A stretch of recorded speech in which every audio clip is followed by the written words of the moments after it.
Alors je souhaite préciser que les éléments français au Sénégal soutiennent depuis maintenant 5 ans l'action de Special Olympics par le biais de la fourniture de médicaments.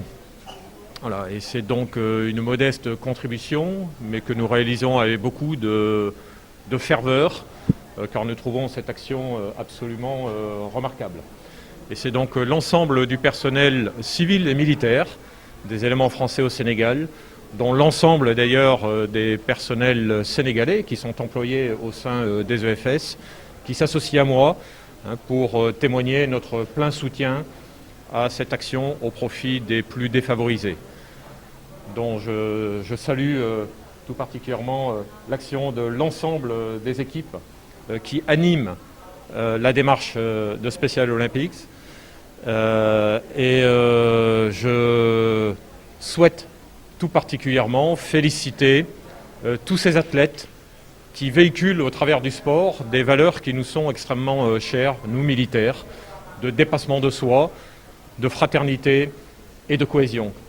Donc vraiment bravo à tous pour tout ce qui est réalisé, certes aujourd'hui, mais tout au long de l'année.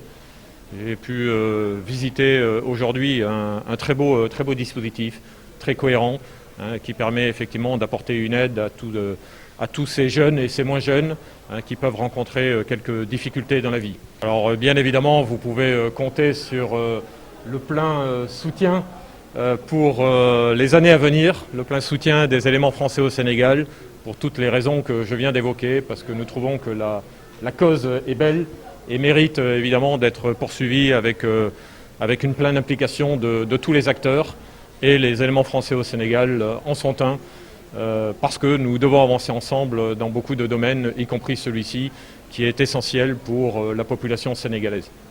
Nous en sommes à la 12e édition de la consultation médicale gratuite, donc au profit de nos athlètes, qui sont des jeunes avec une déficience intellectuelle.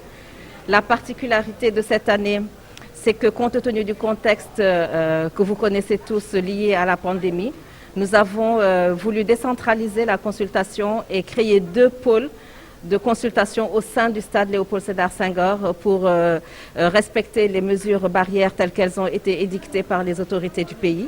Donc nous avons 2 pôles, le pôle A et le pôle B, qui nous ont permis de recevoir plus de 300 jeunes et adolescents et adultes ayant une déficience intellectuelle.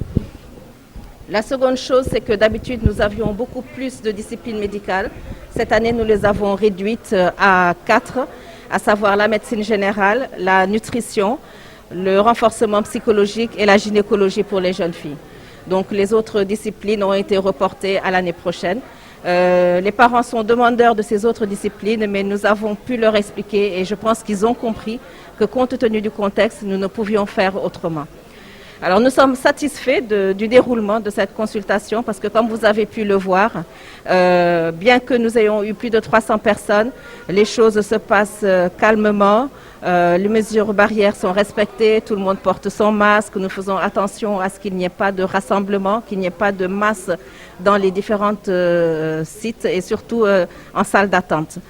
Nous remercions tous les volontaires cliniciens qui nous accompagnent depuis plusieurs années déjà, en particulier l'hôpital Albert Royer qui est venu ici en masse, mais également la médecine militaire sénégalaise puisque nous avons plusieurs militaires sénégalais qui sont là, ainsi que des infirmiers et même des étudiants en école de médecine militaire.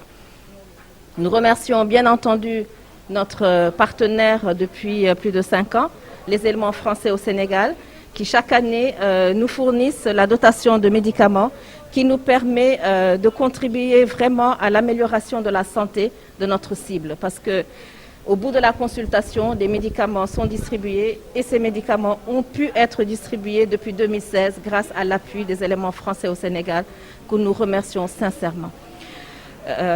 Voilà, je tiens également à remercier le stade Léopold Sédar Senghor, le directeur du stade, qui tout de suite nous a, bien que le stade ne soit pas officiellement fonctionnel, tout de suite il nous l'a mis à disposition, donc nous tenons à le remercier. Et bien sûr tous ces volontaires que vous voyez avec les polos beiges qui depuis une semaine se sont mobilisés pour la réussite de cette consultation médicale. Donc je tenais vraiment à leur dire merci, parce que sans eux, nous n'aurions pu être là. Et merci aux parents aussi qui nous font confiance, parce que Special Olympics, c'est une famille.